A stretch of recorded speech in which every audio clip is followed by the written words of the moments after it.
Hi friends, मैं अनुपमा जैन को फिर आपका वेलकम करती हूँ अपने चैनल बीएससी ट्यूटर्स पे। फ्रेंड्स, हम लोगों ने लास्ट वीडियो में देखा था कि अगर हमें माई सीक्वल पे वर्कआउट करना है तो माई सीक्वल के अंदर हमारे पास डेटाबेसेस कौन कौन से हैं वो आप कैसे चेक कर सकते हो। साथ साथ उन डेटाबेसेस के अंदर आपके पास कौन से टेबल्स हैं, how can you look for that. इसके अलावा हमने लास्ट वीडियो में ये पढ़ा था कि अगर आपको कोई पर्टिकुलर डेटाबेस को चेंज आउट करना है, मींस अगर आप ए डेटाबेस में हैं and if you want to switch to B, then how can you do that.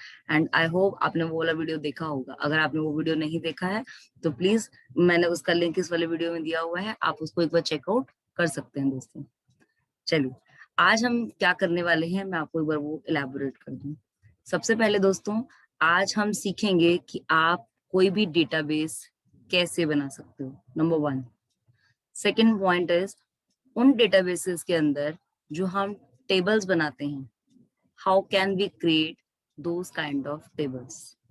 तो चलते हैं दोस्तों बिना देरी किए इस पर्टिकुलर वीडियो के साथ। सबसे पहले, जैसा कि मैंने आपको बोला कि आप देखना चाहते हैं कि आपके पास सिस्टम में कौन कौन से डेटाबेसेस हैं, ये तो हमें आता है, बट आप अपना खुद का एक डेटाबेस क्रिएट करना चाह रहे हैं, then how can you do that.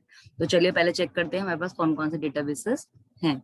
तो for that I told you that we are using one command, that is show databases. So right now I'm using that command, show databases. See, these are 9 databases which we are having in our system. That is Anu, Anupma, Information Schema, My Database, MySQL, Performance Schema, Shakila, Sys, and Word. These 9 databases are there in this MySQL currently and my system, right? हो सकता है आपके में MySQL हो तो उसके अंदर दूसरे तरीके के databases, so don't worry about that. चलो कोई बात नहीं. Now we are going to create one database first of all. So what I'm doing is I'm creating one database, and for that I'm using one command, that is the important one, that is create, then database, and after then you can specify any name, whatever you want to give. Right now, Anu, Anupma, Information Schema, My Database, MySQL, and all others are here in front of you. Here is the list mentioned, right? You can give any name. For example, I'm giving its name as DB1, right? And semicolon. See what it is showing? It is showing query okay, one row affected. One row affected. Now, आपको दिख रहा होगा यहाँ लिखा है query okay, one row affected. Basically इसका मतलब ये है कि आपका डेटाबेस जिसका नाम db1 है, दैट हैज बीन क्रिएटेड। तो we can check it out whether it has been created और नॉट। For that what I am doing is I am simply writing show databases, and after then we can see whether we are having that database or not. Yes, it is here, db1. So that is the way how you can create a database. Now, because you need to create table inside this database, so what do you need to do first?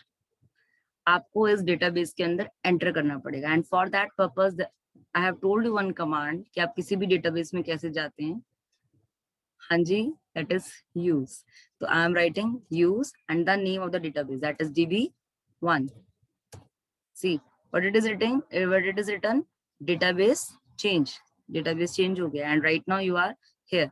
अगर आप देखना चाहेंगे कि tables हैं या नहीं है तो you can just check it out simply. Select tables.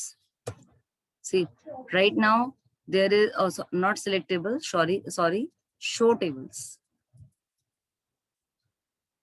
See what it is giving? It is giving empty set.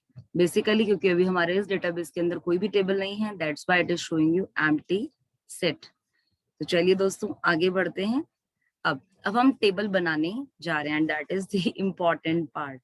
Now, एक इसके लिए आपके पास एक स्ट्रक्चर होता है, एक कमांड होती है। जो कमांड है उसका नाम होता है क्रिएट, ठीक है। नाउ क्रिएट के बाद you need to give the name of the table whatever you want to create, ठीक है। For example, if I want to create a table name student, तो I need to mention the name of the table as student. So right now I am writing the command simultaneously. I am writing create, ठीक है, and then table, create table. This is the command, and after then the name of the table. Student. But अभी हमारी command पूरी नहीं हुई है। क्यों? क्योंकि किसी भी टेबल के अंदर आपके पास कुछ ना कुछ फील्ड नेम जरूर होते हैं and that I need to specify. ठीक है, तो what I am doing is I am specifying those thing. I am coming in the second line after pressing enter. ठीक है, नाउ अब हम टेबल का स्ट्रक्चर लिखने वाले हैं कि हमारे टेबल में क्या क्या होगा। तो चलिए स्टार्ट करते हैं दोस्तों इसी के साथ। सबसे पहले we need to use circular braces. ठीक है, नाउ अब आप अपनी टेबल के अंदर क्या क्या एंट्रीज रखना चाहते हैं, मतलब आपके पास पहले कॉलम का नाम होगा, सेकंड कॉलम का नाम होगा, थर्ड कॉलम का नाम होगा, तो उस अकॉर्डिंग आपको स्पेसिफाई करना पड़ेगा। तो चलिए सबसे पहले मैं नाम ले रही हूँ रोल नंबर।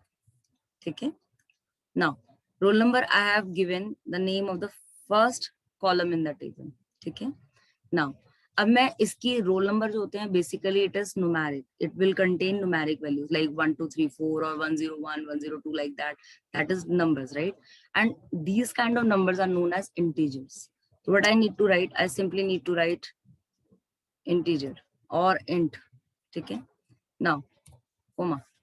ठीक है, after this what I need to do is मेरे को specify करना है the next name of the column, that is for example I am writing name.